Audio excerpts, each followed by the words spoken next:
Hey everybody, it's Christine and I'm coming to you from the beautiful Sea Ranch up in Northern California, where I've been blessed to write the majority of my next book, which by the time you see this vlog, I'll have turned in my first draft to my publisher, which I'm very excited about. So I'm inspired to share with you today about creativity and self-expression, because I've been doing a lot of that lately and it feels really good. My first question for you though, it's kind of a confronting personal question, is are you creatively constipated? And my guess is yes, because most of us are. A lot of people really just don't give the time and energy that they need to give to creativity. And maybe the justification is, well, I'm really not that creative. But we're all creative. It's a big lie that you're not creative. We just express it in different ways. So signs that you may be creatively constipated are if you're crabby, short-tempered, depressed, sad, lack motivation, tired. You just kind of feel like this apathetic laziness. That's because creative energy is inside of all of us and it needs to move. And when we're not expressing it, it gets heavy, it gets stagnant. And anytime we're suppressing anything, it can manifest in that kind of depression or irritability or anger.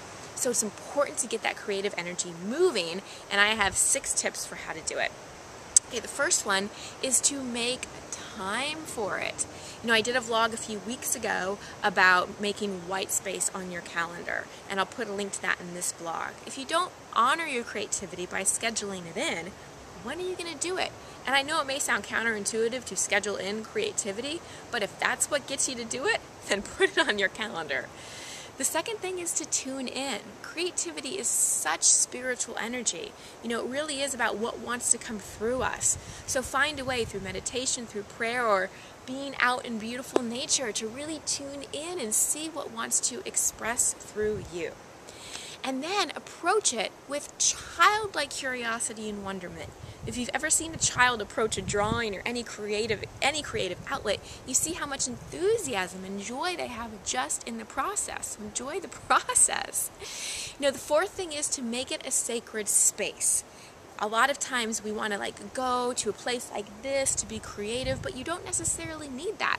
You know, I've written a lot of my book on airplanes, and how I do that is I carry little sacred objects like this amethyst crystal with me, and I position it wherever I go so that I have that sacred space. You can do it with candles, you can do it with music, but really set the environment up so that that self-expression release starts to happen. And number 5, and this is perhaps the most important thing, is to not edit or judge your creative expression at all. No, when I write, I just release it. I do not edit it. I go back and do that later after it's all out. Do not judge, do not edit. Just allow your creativity and your self-expression to flow.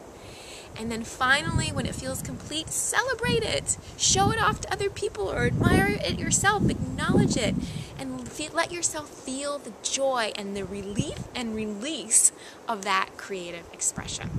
So this is my encouragement to you this week, to get uncreatively constipated, to really honor your self-expression and nurture the ways that Spirit wants to express through you, through your creativity. Much love, and I'll see you next week.